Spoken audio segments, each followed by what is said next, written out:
$1,000. Repeated Lawyer Tolman. And here's the money. His voice was formal and distant. Young Gillian laughed as he touched the small package of money. It's such an awkward amount, he said to the lawyer. With $10,000, you can really have fun. Even $50 are less of a problem. You heard your uncle's will, continued Lawyer Tolman. Did you listen carefully? Remember that you must tell us exactly how you spend the $1,000 as soon as you spend it. It's best that you write a list for us. These were Mr. Gillian's last wishes. Of course I will, said the young man politely. Perhaps I'll need a secretary to help me write the list. Gillian put the small package of money into his coat pocket and went to his club. At his club, he looked for old Bryson, who was 40 years old and calm. He was reading a book and took off his glasses when he saw Gilliam. Wake up, old Bryson, said Gilliam. I have a funny story to tell you. Why don't you tell it to someone else? Said old Bryson. You know I hate your stories. This one is better than usual, said Gillian. It's sad and funny. My uncle left me $1,000 in his will. Now what can a man do with $1,000? I thought your uncle was a very rich man with about $500,000, said old Bryson, showing very little interest. He was, said Gillian happily. That's why it's so funny. He left one part of his money to the scientist who will discover a new germ, and the other part to build a hospital that will destroy the germ. Then the butler and the housekeeper got a special ring and $10 each, and I got $1,000. You have plenty of money to spend, said old Bryson. Oh, yes, plenty, said Gillian. My uncle was very generous with me. Are there any other heirs? Asked old Bryson. None, except for Miss Hayden, a ward of my uncle who lived in his house. She's a quiet girl, the daughter of one of his friends. Now, tell me, old Bryson, what can a man do with $1,000? Old Bryson cleaned his glasses and smiled. Gillian knew that when old Bryson smiled, he was going to be very offensive. $1,000 can be a lot of money or very little money, he said. A man can buy a home with it and be very happy. You can buy milk for 100 babies for 3 months and save their lives. It can give an ambitious boy an education. A man can buy a real Corot painting. You can also live well in a New Hampshire town for 2 years. But you, Bobby Gillian, can do only one thing. You can buy Miss Lotta Laurier a diamond pendant with $1,000. Thanks, said Gillian.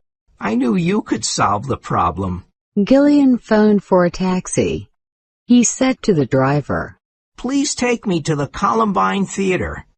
Miss Lotta Laurier was getting ready for her performance. When she saw Gillian, she said, What is it, Bobby? I have a performance in 2 minutes. This won't take 2 minutes. Would you like a little pendant?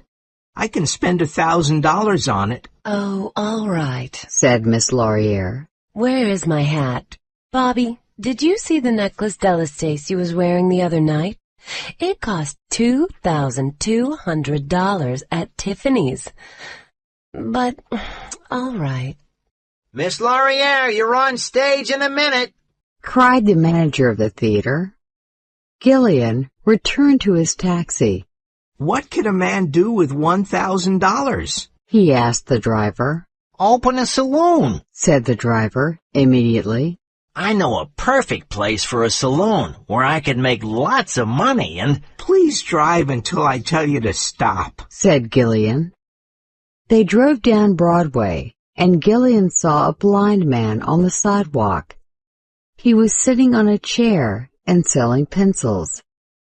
Gillian got out of the taxi and stood in front of him. Excuse me, he said, But what can you do with $1,000? You just got out of the taxi, didn't you? asked the blind man. Yes, I did, said Gillian. I think you must be a gentleman if you ride a taxi during the day. Take a look at this, please. He took a small book from his coat pocket and gave it to Gillian. Gillian opened it and saw that it was a bank deposit book. It showed a sum of $1,785. Gillian returned the bank deposit book and got into the cab. I forgot something, he said. Drive to the law offices of Tolman and Sharp. Lawyer Tolman looked at him severely through his glasses. Excuse me, said Gillian cheerfully. May I ask you a question? Did my uncle leave Miss Hayden anything besides the ring and the $10? Nothing, said Mr. Tolman. Thank you very much, sir, said Gillian, and he returned to his taxi. He gave the driver the address of his late uncle's home. Miss Hayden was writing letters in the library. She was small and thin, and she wore black clothes, but she had lovely eyes. Gillian entered and said, I was at the lawyer's office, and he found an additional clause to my uncle's will. It seems that he left you $1,000. Mr. Tolman asked me to bring you this money. Here it is. Please count it to see if it's right. Gillian put the money near her hand on the desk. Miss Hayden's face turned white. Oh, she said, and again. Oh! Gillian turned and looked out of the window. I think you know that I love you, Gillian said. I am sorry, said Miss Hayden, taking her money. Then there is no hope? asked Gillian. I am sorry, she said again. May I write a note?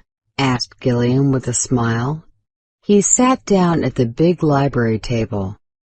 She gave him some paper and a pen.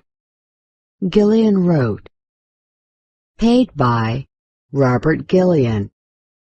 $1,000 to the best and dearest woman in the world, for all the happiness she brings to people.